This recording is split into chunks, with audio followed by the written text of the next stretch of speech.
All right, well, welcome to Real Estate Cookies, and today we're going to be talking about the 4 stages of a deal. Looking forward to kicking this off and getting going into the weeds necessarily with the 4 stages of a deal, and glad you guys are with us. So I'm going to share my screen, and I'm going to talk about this a little bit more right now. So let's see here. Let's share my screen. Okay, there you guys are. So it's called the 4 stages of framework because I think the misconception whenever we go to deals, and this is the way I was taught, was that you just look for a property under value. And that's usually how everyone starts out looking for deals and they start investing is they just go look for something under value. If it's valued at 100 and I can buy it for 75, like, man, I found a deal. And that's not necessarily the case because it's got to be able to play out through all 4 stages. And when you understand all 4 stages, you're going to understand things you look at you thought were a deal are maybe not a deal, and things that you think are a deal were not a deal. You're going to look at through the 4 stages lens and think, oh, that is actually a deal. Where before you may not have thought it actually was. So I think by understanding the full circle of this, you'll get a better understanding of of how to look at everything.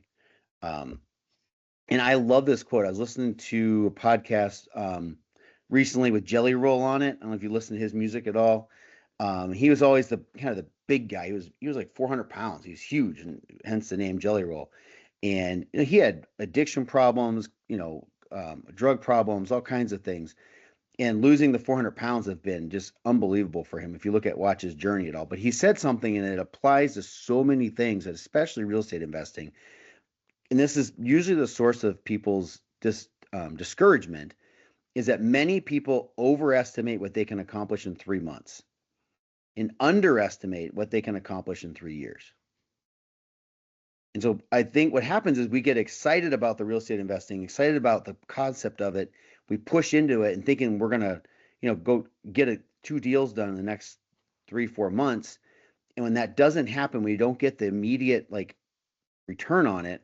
All of a sudden you get discouraged and think this isn't going to work.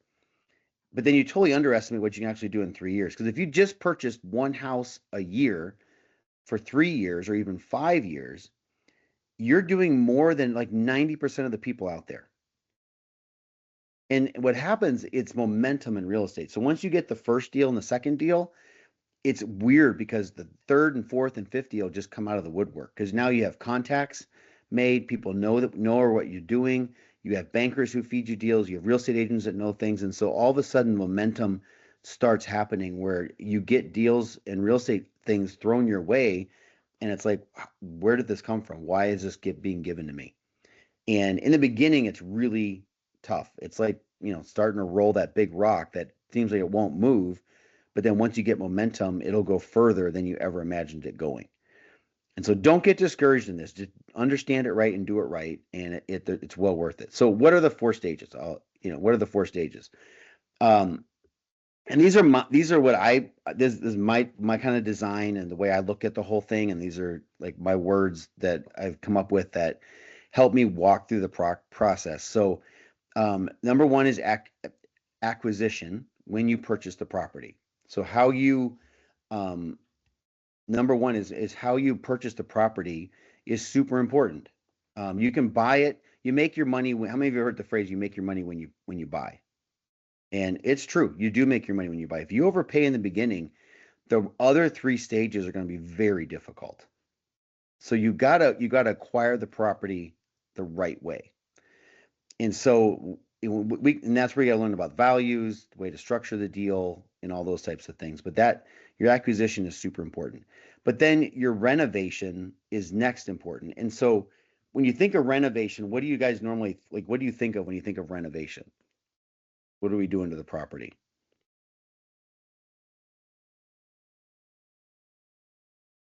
Just Improving it. Okay, improving it how? What types of things will we be improving? Like what categories or buckets? you want to see like how much the renovation is going to cost, and before you renovate. Okay. So in that case, you're fixing like physical things. Yes. Maybe it's painting, furniture, windows, kitchens, like those types of things. Those are pure renovations, and that you have to have a good budget on. You got to make sure you know what you're going to do, and know how to execute the plan. But that's only one bucket of renovation. What are some other buckets of renovation that can increase your value? Because I think that's what the only bucket people think of, but there are several other buckets within renovation that you got to think of.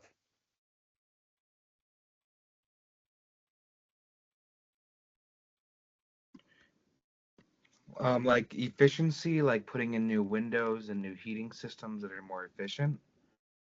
Okay.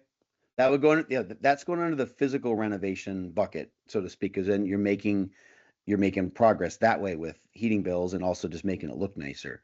And maybe the word is throwing you guys off a little bit, but the renovation, you can renovate the physical appearance of the building, but you can also renovate the operations of the building.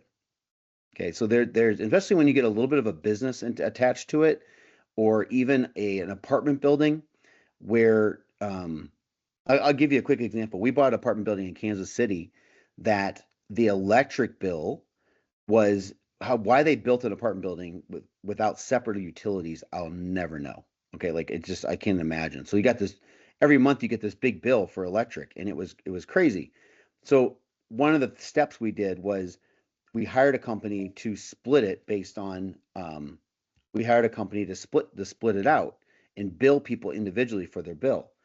And so it was a renovation, but it also was an operational thing. So you can renovate operations, hire a different management company, hire a different, snowplow vendor, and hire a different person that does your painting on an ongoing basis or your application processing. Like when you look at renovation, you're renovating the physical appearance, but you also need to look at renovating the operations. Can you cut costs? Can you do things yourself? Can you hire better vendors? Can you eliminate things? um, all those types of things. At the resort, we had a guy that was doing an app for us at the resort. So when people came in and said, "Hey, download our app," and so you download the app, and it really was kind of clunky. It wasn't very good, and he wanted us to begin paying more for it, and it was kind of a clunky app. And so I just said no, and I just thought to myself, there has to be a way to do this for free. And I just Googled. Actually, I went to chat the AI, and it came out with this thing called Linktree, and I actually saw it in a bulletin at a local church. And Linktree is a free website that you can put in basically all the information you'd have in an app. You can put it in there for free. And then people just scan it at the resort and they got all the information that the app did, but that was just refining operations. So, like you can, as you look at the property, you got to look at, can I physically improve the property? Can I operationally improve the property? Okay, so that's the other bucket. And the third bucket is marketing. And can I revitalize? Can I renovate the reputation of the building and the reputation of what's there? So in an assisted living world, we went up to Kimberly, Wisconsin, and we took over this assisted living that was, it was bad. I mean, operations were bad, physically it was bad, but the biggest problem was the reputation. So no one would go there because they just had a bad reputation. So we had to renovate the reputation of the building. So we changed the name, changed the logo. Crystal moved into the building. Like my wife moved actually into the assisted living building, took a room for like 2.5 months, and went to every golf outing, every party up there, every chamber of commerce meeting, shaking hands to let people know like we've changed the building, like we've changed the reputation of it. So that changed the reputation of it, which also and then got more people in, which changed the revenue, and that was a form of that. So, um, number one, like don't think finding a deal is just finding something undervalued, and don't think that renovation is just the physical part of the building. It's physical, it's operations, and it's also reputation. You can make headway if you have a good place and just nobody knows about it. With some great marketing, you can drastically improve the income of it. Does that make sense? Those three buckets when you're thinking about it.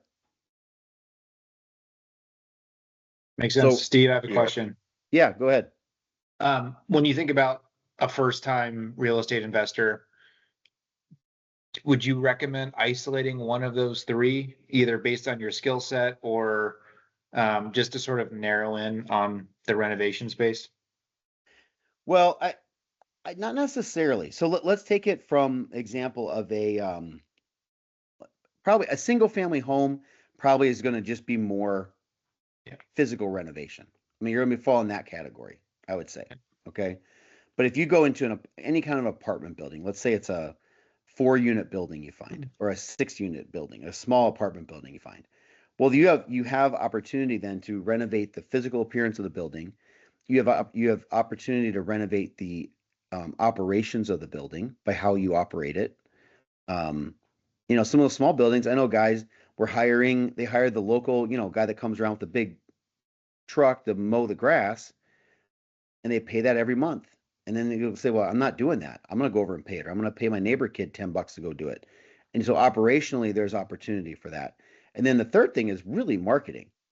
Like the way you renovate a 4-unit building, take it that simple in operations, is really buttoning down who you admit, like how thoroughly you do the background checks. And it all plays together because the better you renovate the building, the better people you're going to attract, and the more smooth operations you're going to have. All 3 buckets, if you do even a simple 4-unit building, you're going to hit all 3 buckets, because if you don't fix the building up right, you're not going to attract good tenants. And if you don't screen properly and have good operations, you're going to get not as good tenants who are going to be harder on the property. And it's a vicious cycle that just keeps costing you money. It makes you want to quit. So they all go together. I don't think you can necessarily isolate it, except maybe just a single family home renovation. You're heavily focused on the renovation part. Makes Does that sense. make Thanks. sense? Yep. Yeah. Anyone else have a question on that?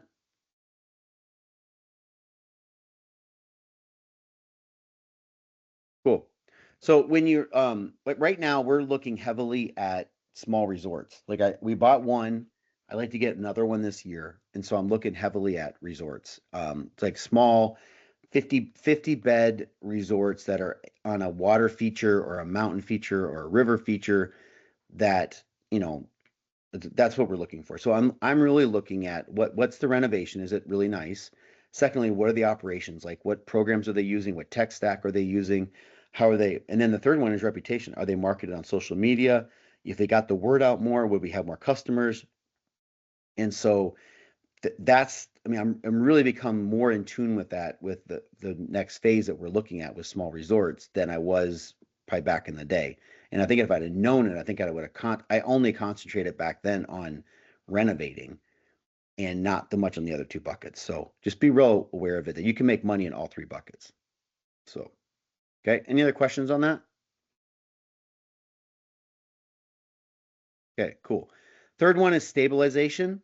So this is the period after you purchase the property, you've renovated it, you've done your fixes, like maybe you've renovated some apartments, you changed the name, you created a new website, you got some marketing deals out there, and you're putting the property out there.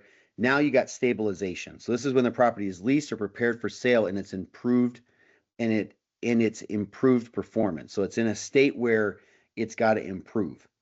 So this stabilization period, any idea how long banks want to see when they say, well, let's see if the property is stabilized? How long do they want, like how many years of records do they want to see for a true stabilization period?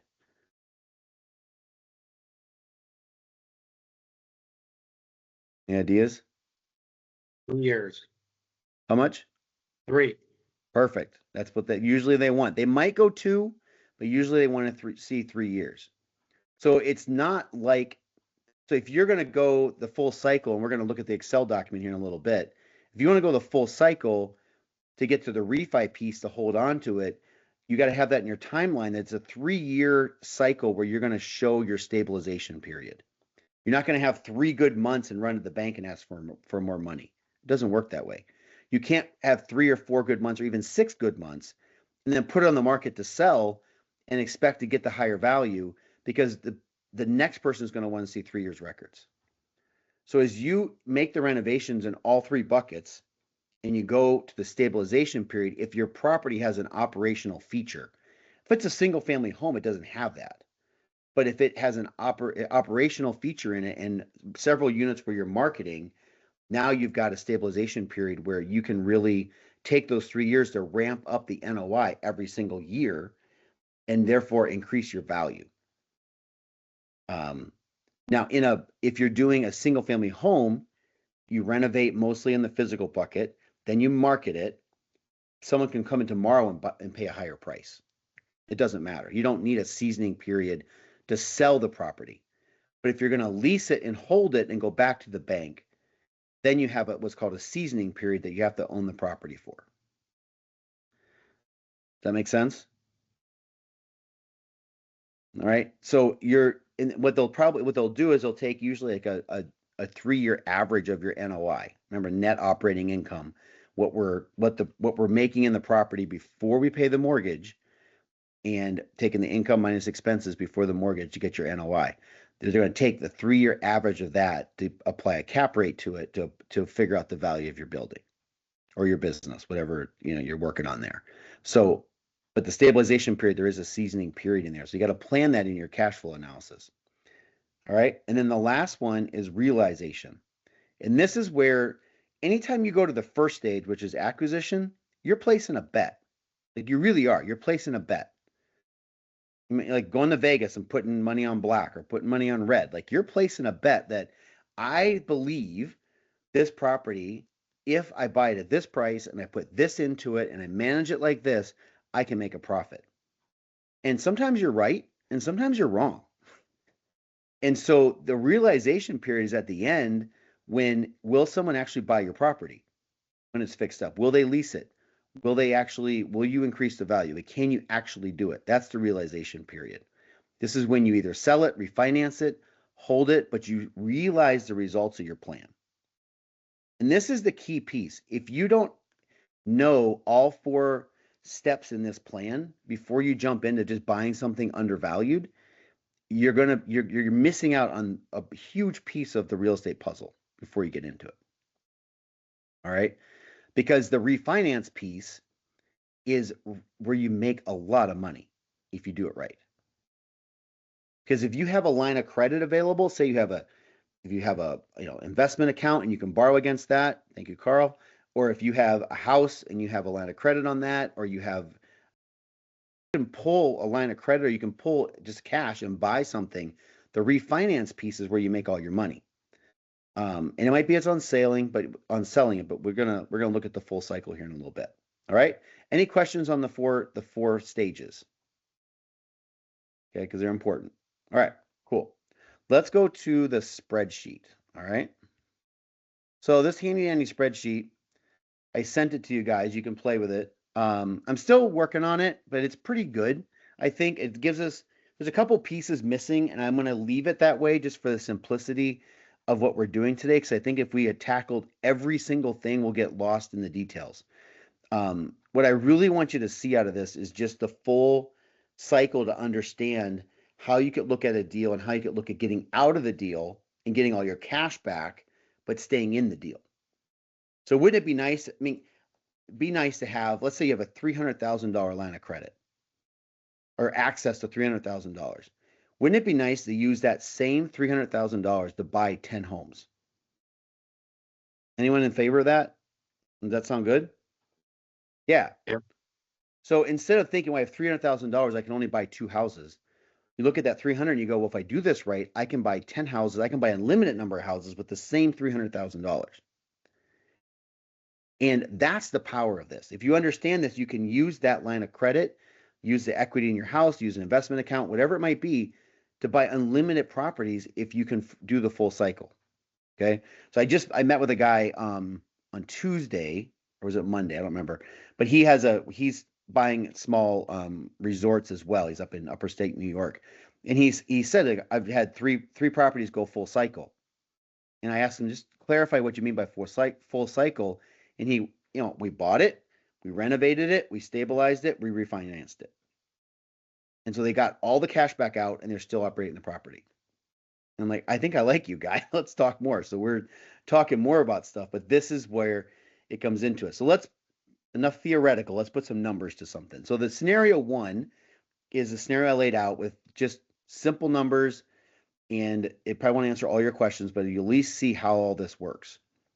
So let's say if I purchase a building for $500,000, okay, and that could be through cash, it could be half cash, half mortgage, it could be half cash, seller financing. It could be through a multiple ways. But let's say we buy the property for $500,000.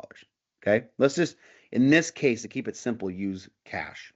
We have a line of credit. We borrow it from whatever. It's $500,000 that we put into it. Okay. And the NOI, what the property is producing right now, is $60,000. So right off the bat, what kind of ballpark range cap rate are we buying this at? Any idea?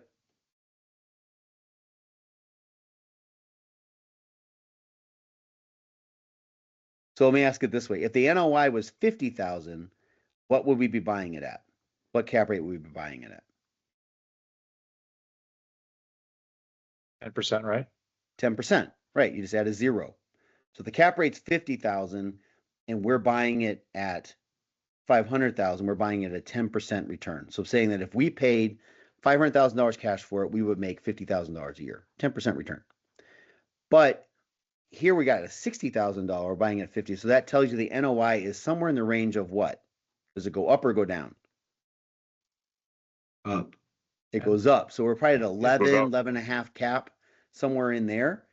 And so that's usually a building that you're not going to find a building that has 11% cap rate or 12% cap rate unless what type of building, what are some things that are going to cause a building to get that high a cap rate? We just kind of review from last time. Would be Location. like poor neighborhood. Okay. Could be a bad neighborhood. Could also be a couple other things. What, like what?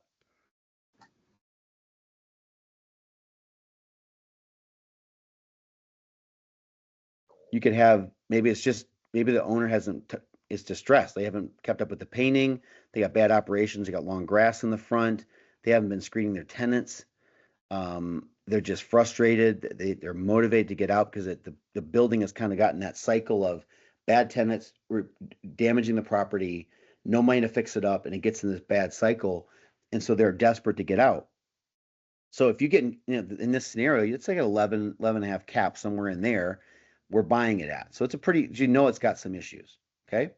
So let's say the rehab cost is $60,000. We're going to go in, some new windows, paint, carpet, maybe a new website. We're going to fix the thing up. We put 60,000 into it. So the acquisition piece is purchase price is 500. In place NOI is $60,000. We have a sense of our value.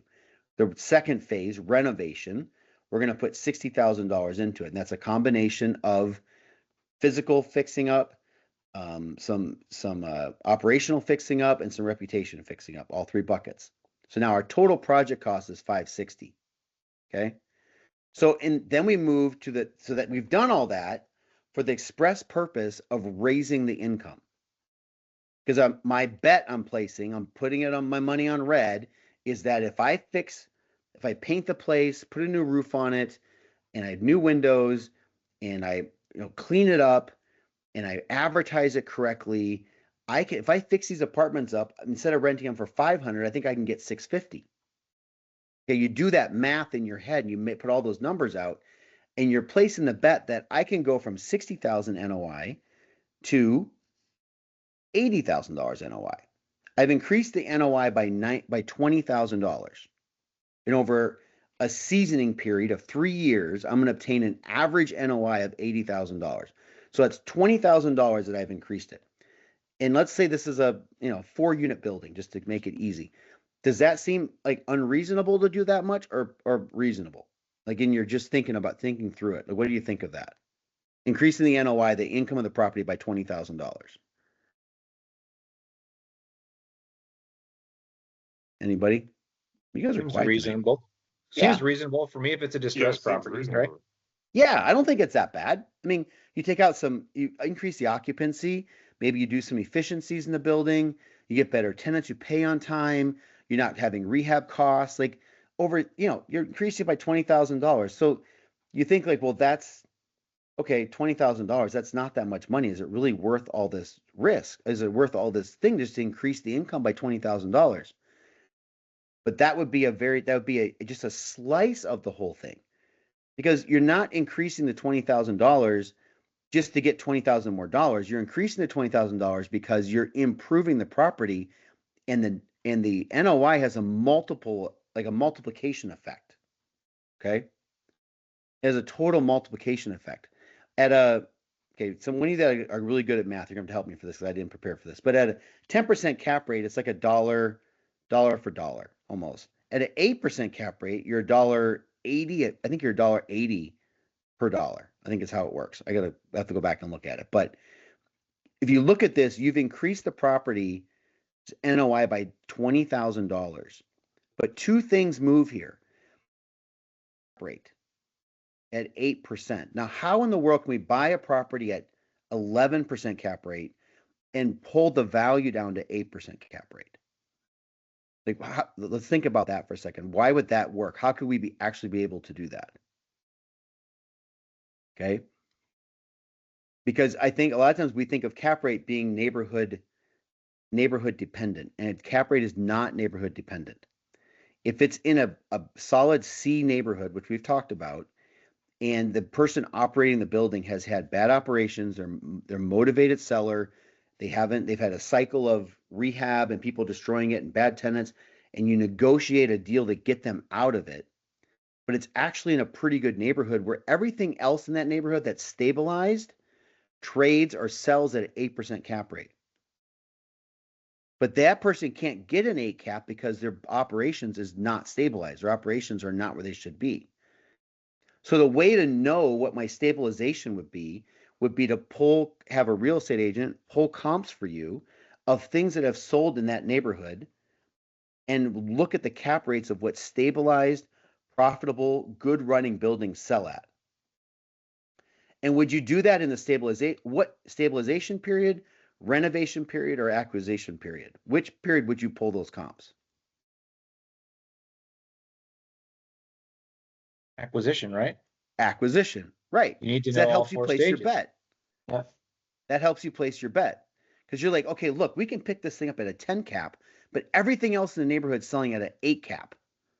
So if I negotiate this hard and get it stabilized, we can take it from a 10 cap to an 8 cap. Now you might be thinking, well, what difference does that make? Well, let me show you. So if you take the increased NOI, okay, from 60 to 80, and the cap rate from 10 down to 8, okay, what is the value, the stabilized value with an 8% cap rate and an 80,000 NOI is what? Million. $1 million. Okay. It's $1 million. You've moved two things. You've moved the income up and the cap rate down. You've increased the income by $20,000, and you've moved the cap rate to the stabilized neighborhood cap rate. And you've got how much have you, I just answered the question. You've doubled the value of the building, right? By increasing the income by $20,000 and moving the cap rate down 2 points, or 3 points almost. Okay. Does that make anyone excited? Or does that give you, I mean, that makes me really excited. So in our assisted living that we've done, this is the model that we have followed. We've gone into, like Kimberly was a distressed assisted living. And assisted living trades at about eight, let's say an 8 cap. And this guy was frustrated. His operator was terrible. He wanted out. He held financing. The income was down. So we locked it in. And now we locked it in we are now selling at double the price of what we paid. Probably 4 or 5 years later. Double the price because we lowered the cap rate and increased the income. And we've stabilized it over a period of 5 years. So now we've doubled the value. All right. This is where this understanding, this piece right here is gold if you can understand it. And when you're in the acquisition period, if you can figure out the stabilization period and what the value would be and what your marker has to be to hit it, great. Now you say, well, okay, it's $1 million. So what? Do I just sell it? You could. Yeah, you could. It'd be a nice gain for sure. That's a really nice gain. But there's another option. So now we seasoned it for 3 years. Now we look at it at the realization period. We have a 75% loan to value refinance. We go to the bank, and here's this a really tricky, not tricky, but just an insider piece of information that you got to think about. Whenever you purchase a property, okay, the bank is going to tell you it's the purchase price or appraisal. So let's say you buy a piece of property that you're going to move into in residential. Okay, you're going to buy, and you have an agreed price at 500,000, and the appraisal comes in at 525,000. Will they use the appraisal or your purchase price? Which one is the bank going to lend off of? Purchase price, right? Purchase price, and they'll literally tell you it's the value of the building or the purchase price, whichever is less, is what they're going to lend on. And that period principle is true in the acquisition period. In the acquisition piece, it's the value of the property or the appraisal, whichever is less. That's true in the acquisition period. But in the realization period, in the refinance period, it's different. What does it go off of? What does the value of the building go off of in the refinance period? Stabilized value. The stabilized value. So now they're not looking, because you've seasoned the property to the requirements of 3 years. They're not looking at what you paid for it. They're looking at what is your NOI over 3 years? What is the cap rate trade for? Oh, appraisal, it's $1 million. So they'll loan you 75% of the $1 million, which means the max they're going to loan you here, line 18, is $750,000. Okay. When you do that, how much that is $190,000 over what you owe. What happens to that money? Where does that go?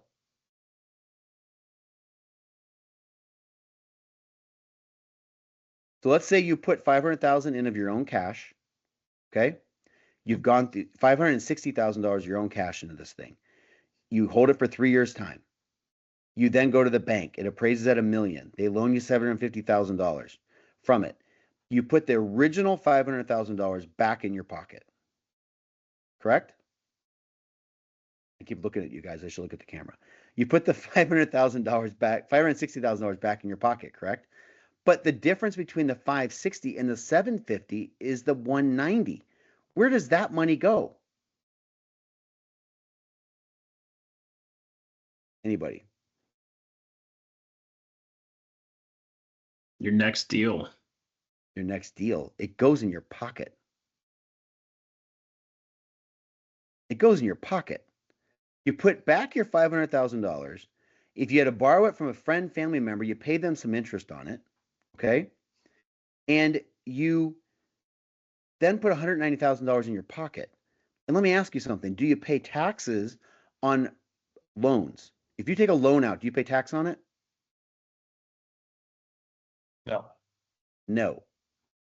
So it's $190,000 in your pocket, tax-free.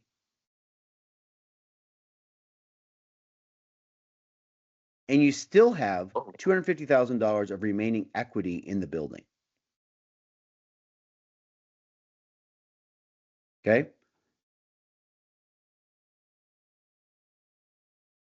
Let's go into this. All right, then you ask the question, well, okay, at a $750,000 loan, does the $80,000 of stabilized NOI cover that debt service coverage ratio? Is there enough income there to cover that? Okay, that's one question you got to answer, and it does. You got to answer that question. That's what the bank's going to answer. If you're going to take out $190,000, this is the other dirty secret no one really talks about. They're going to charge you probably a little bit more on the interest rate. The bank may not also let you take out all of it. Sometimes they do, sometimes they don't. It depends on their relationship with you. Your first one, maybe not. Second one, they'll let you take it. Okay, maybe not. First one, maybe not all of it. Second one, they will. So there's some negotiations, and it really depends on the type of bank you go to too. You go to a small local community bank, you can sit down with the loan officer, tell them your story, what you're going to use the money for.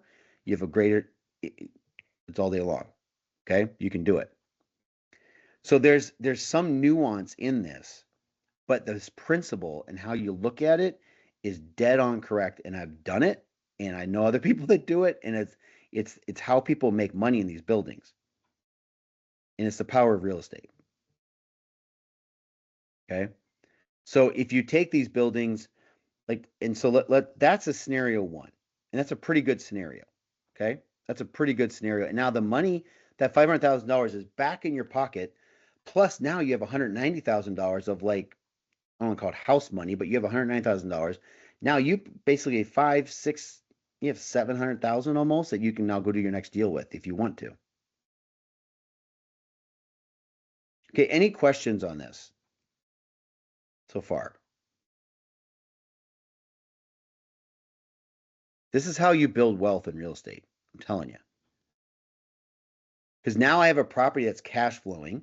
I have all my money in back of my pocket, and I've got $250,000 in equity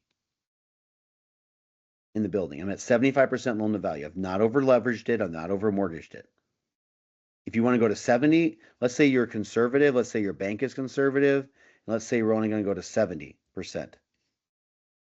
Okay. Oh, I think I did that wrong. Let's see here. Did I do that wrong? I think I did that wrong. Let me back up. I think I messed up the formula there. So, you're looking at you're looking at a way to pull the money out and then put the money back in your pocket. All right. So let's say we didn't get this this is real life in real estate. Okay. Might be when I go into acquisition, this is my goal. Scenario one is what I'm shooting for. It's what I'm planning for. It's what I want. But if you do this for any period of time, you're going to realize things don't always go the way you want it to go. All right.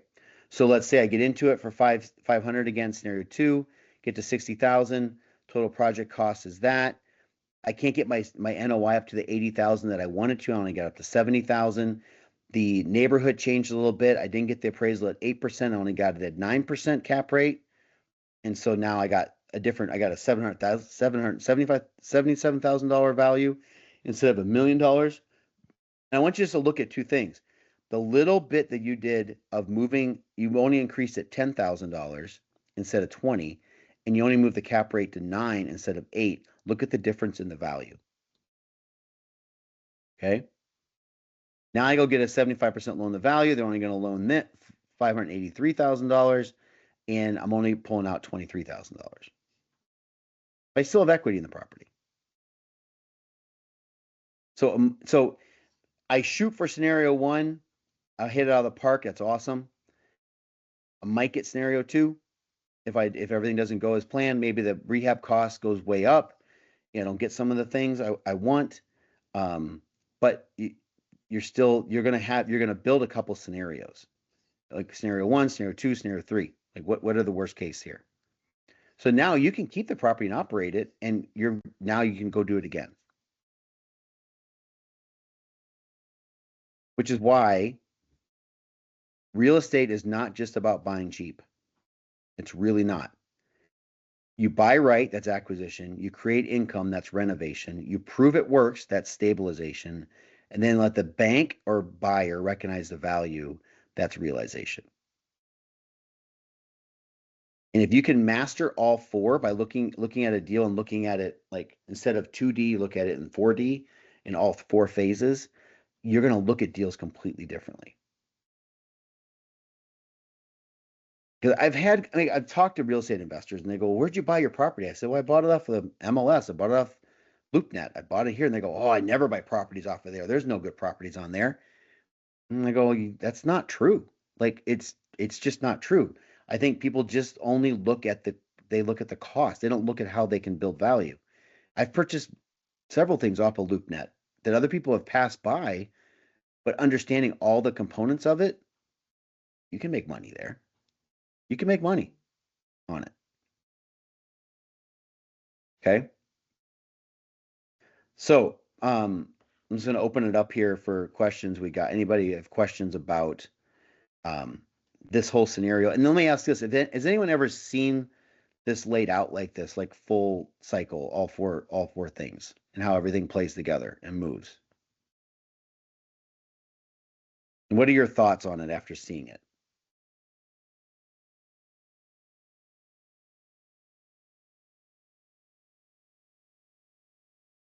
Anybody?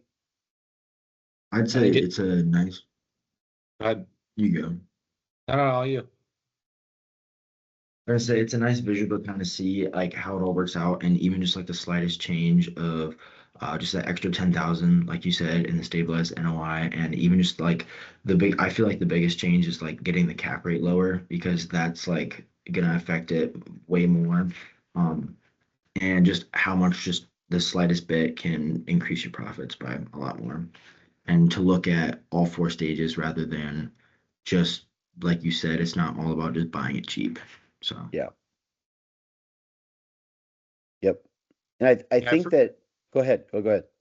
I was going to say, Steve, I've heard, particularly in the, like multifamily or residential space, BRRRR model gets thrown out, which I think is somewhat similar, right? The different stages of Hmm. of what you have here, but more specific to that space. But it makes a lot of sense. I mean, when I first thought about it, to me it was a lot around the income generation of the property itself, and not as much on the value and refinancing. So 1 through 3, I definitely felt like I knew well, but then when you see that realization part come, and then how you can create a snowball from there, that's yeah, it's something I hadn't really understood prior to this.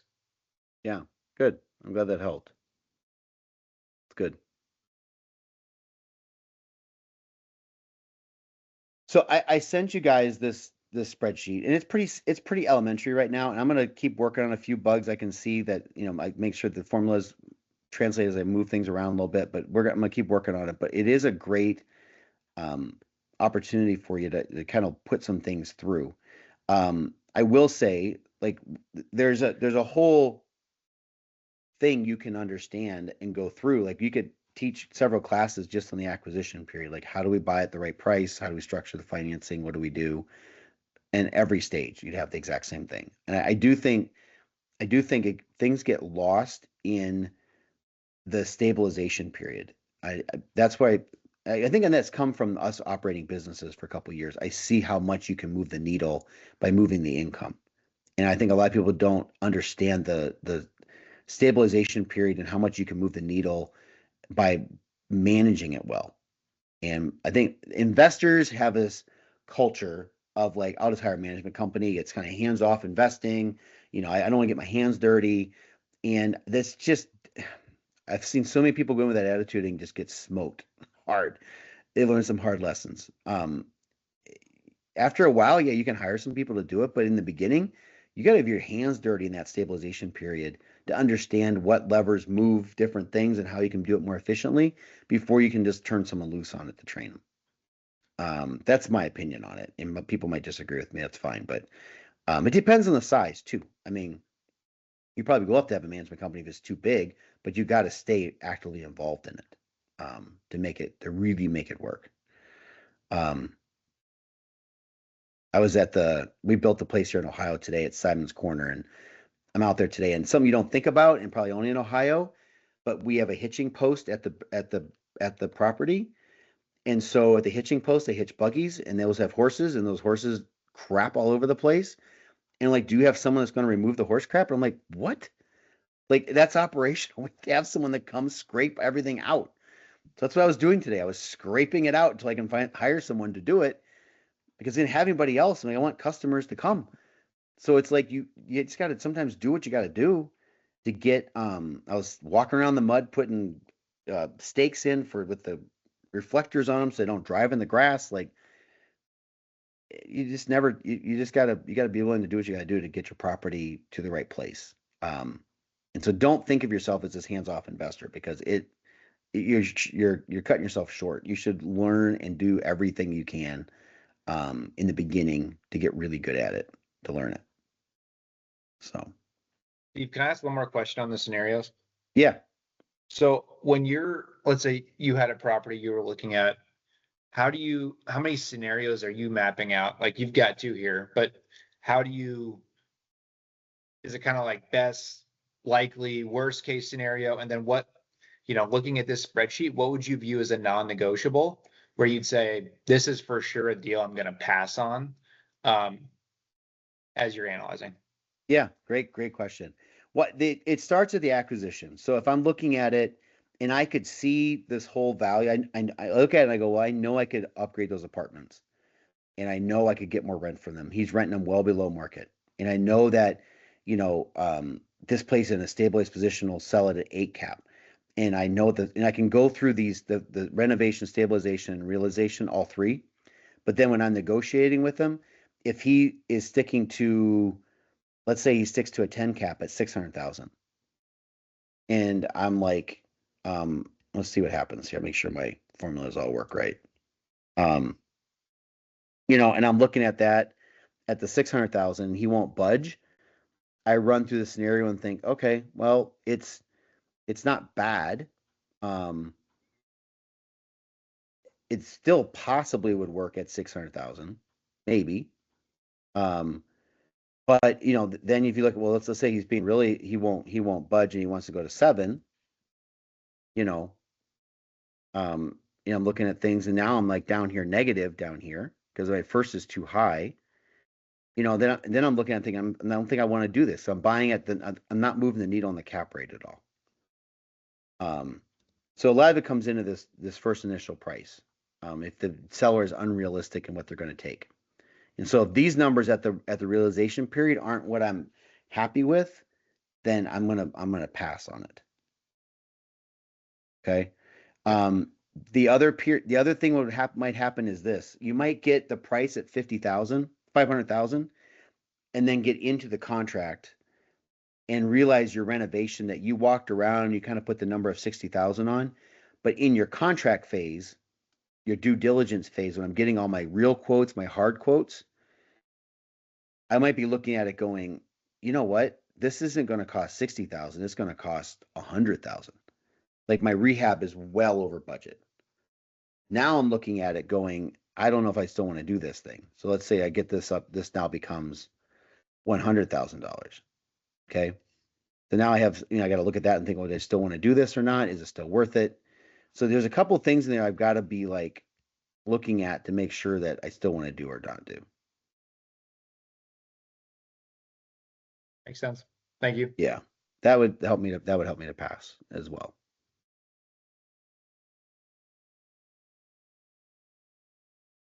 All right. Now with your single, you can do this with a single family home as well. Like I've done this scenario where I've purchased something, renovated it, I've rented it for like a year or two. So I'll just give you an example. We did a deal, and this is the seasoning period that changed. We did a deal in Kenosha where we bought a house on Library Park. We took about 3 months to renovate it, and then at the end of 3 months, I went back. I bought it cash, so I paid cash for it, renovated it, went back to the bank in 3 months, and they refinanced it for me on the appraised value, and I put all the money back in my pocket, and now I'm keeping it as a rental property. So in a single family home, but before I went into the deal, I asked my banker, I said, if I buy this cash, renovate it, how long do I have to hold it before you refinance it at the appraised value? And he said 3 months because it's a single family home. So, okay, perfect. So we did it, refinanced it, pulled all our cash back out, and we have it rented, and I still hold it today. And basically we're in there without not a lot of, in that particular case, we didn't get all of our money back when in the refinance. We still have some money in the deal in the refinance because it's a single family. We were buying it for the location. We were buying it for the garage to store wave runners in. Like there's a bunch of reasons why we were buying it. So we had some other motivating factors. But on a single family home, sometimes you don't have to have the seasoning period of 3 years. For that particular one, it was 3 months. But in most commercial properties, a lot of times it's 2 to 3 years for sure.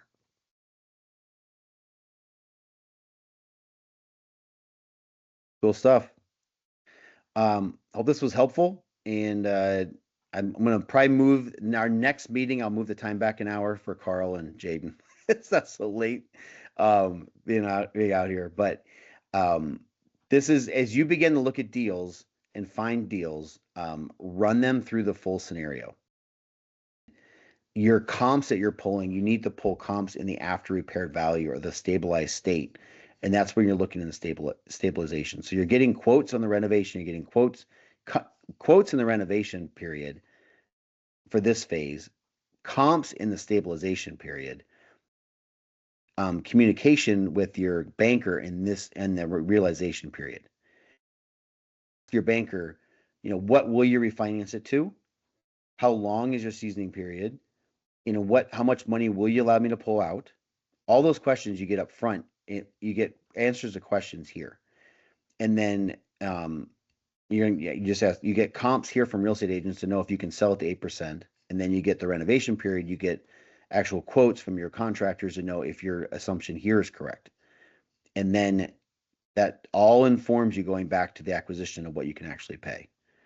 But if you go into this the acquisition without not being armed with the renovation, stabilization, and realization, you're missing out on what could potentially be a fabulous deal that you're looking in 2D instead of 4D on it.